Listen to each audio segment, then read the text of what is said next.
deeper than the activity of the mind.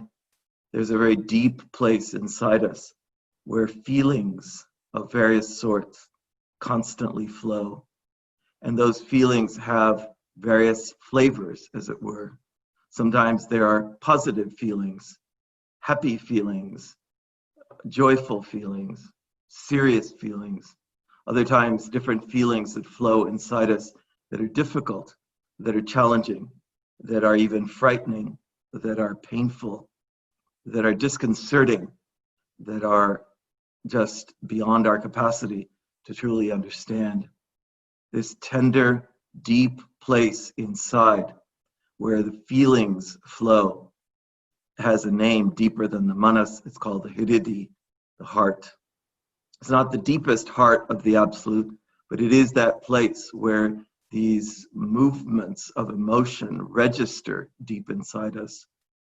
And inside that Hiridi, there is a further depth in which we register that the feelings and the thoughts and the sensations and the world that we experience in our awareness all belongs to us. These are my experiences. And that place deep inside the so-called ahankara, where that sense of myness, this belongs to me. These are my feelings, my thoughts, my sensations, my experiences, my actions. That sense of myness or I-ness deep inside.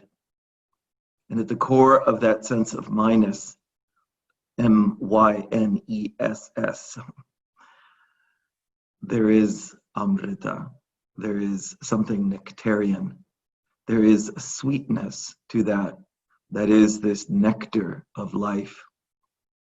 Sometimes that nectar of life is available to us and it flows freely into our moment-by-moment awareness. Other times that nectar of life is somehow absent or blocked or seemingly has disappeared, is no longer present. And in its place, then different other kinds of sensations or experiences, feelings of fear, feelings of anxiety, feelings of unworthiness, feelings of insecurity, feelings of instability of a certain sort, anticipations of life that cause us worry or concern in various ways. And then deeper yet than that place of the Amrita, very, very deep inside everything, there is this impersonal place of being, the so-called Brahman. We could say the isness. To contrast with the myness, there is the isness of the great universe. Everything is and exists because it is in fact arising as a reflection or an expression in the great mirror of the absolute consciousness. And so within the vastness of all of that isness, of that existence and so on, there is the pinpoint sensation of myness. And deep inside that myness, there is Amrita, there is nectar. This is the work of the divine Mahashakti. The great Shaiva masters teach us about this, and they contrast what is arising in the impersonal, abstract, absolute, the so-called Brahman, with what is arising as the Atman, the very self, the sensation of my own existence. So subtle, deep inside, so completely always present that we take it for granted. We simply assume and presume the continuity of that sense of our own individuality that is seated or enthroned, as it were, on a mysterious pulsation of life bliss and of life perfection and of life wholeness. And so the Brahman of the ancient Vedas and the Upanishads is identified as that absolute impersonal existence on the basis of which the Atman, the sensation of self in the deepest sense, not just our individual personality, but the deepest place of our identity, of our identification with ourselves, which is the foundation of everything for us in life, and which, as I said before, we take for granted. We just assume and presume that this is the way that everything is going to be, the Atman. These two are not different from each other, except that in our own individual experience, we identify with that sense of our own being, our own life, the preciousness of our own life. So the divine Mahashakti, which is this extraordinarily great force of the spirit, as it were, of the absolute consciousness, is like a thrill of identity, a throb that runs through everything. Everything is alive. It experiences this thrilling aliveness and potency. We experience this aliveness inside ourselves, and we experience that this is real. This is the reality of what is, because of this movement of the Mahashakti shaping itself continuously into our identity, our moment by moment awareness, our sense of ourselves. This is the bliss ecstasy of life. When we touch it, sense it, when it registers inside us, we instinctively recognize it. Without words, without separate explanation, without any kind of anyone else telling us, we understand that this is what is real in life. This is the sacredness of existence. This movement, thrilling throb of the Mahashakti inside us, when we feel it more and more intensely, is what is absolutely the case, what is true about our life. It contains and brings upliftment beyond the ordinary humdrum or routinized experiences of life, in which a kind of unconsciousness covers over our consciousness, a routinization and a sense of being blinkered in our moment by moment process, the removal of those blinders in a certain way that opens our awareness, and we begin to touch and experience a place that reveals itself in so many different ways. We feel this is life. This is extraordinary bliss. This contains sublime majesty. This surges with a subtlety of divine love. This is true greatness within.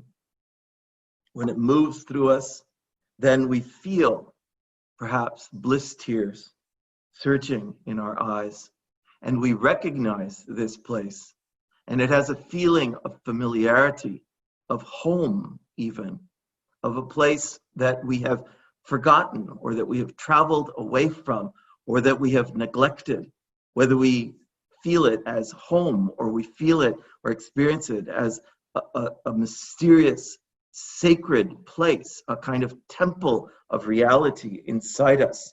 We recognize its authenticity and this movement of ecstasy and delight in our heart. And it brings a soberness and a clarity to our mind. And it brings a sense of exaltation, even of soaring in our innermost being. It is this place that pulsates at the very core essence of the amness, which is the Amrita, the nectarian place of the immortality of the self. It is not just that it is, in a certain sense, mechanically unchanging and blissful. It is just exquisitely alive in its blissfulness and its aliveness. And we register in different moments this bliss that is intrinsic in the light of consciousness. The light is not flat. It is not just something that mechanically illuminates objects for us.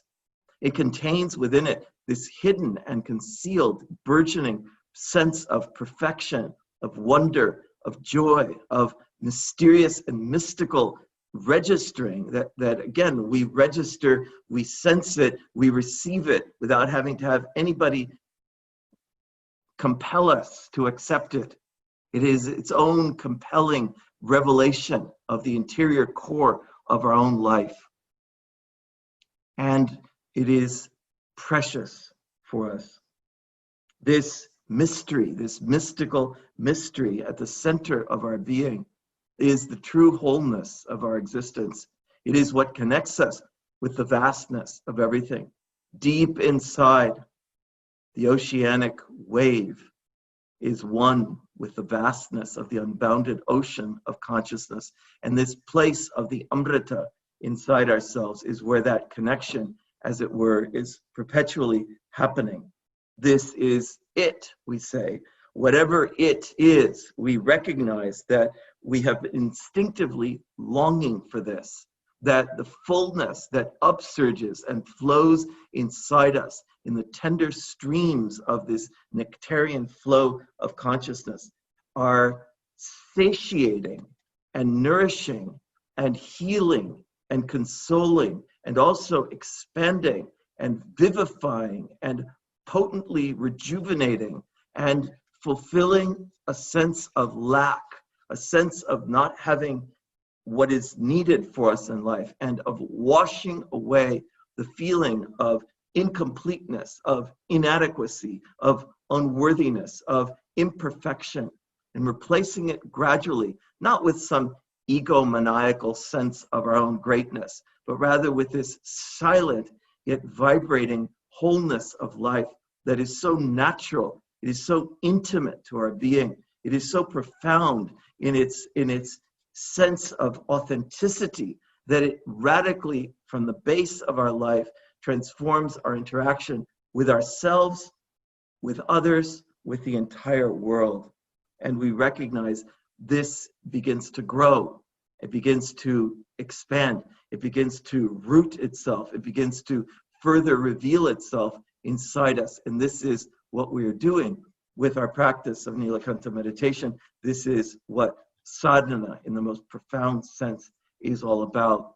The recognition, the attainment, the opening into the stabilization and this vivifying of this aliveness inside.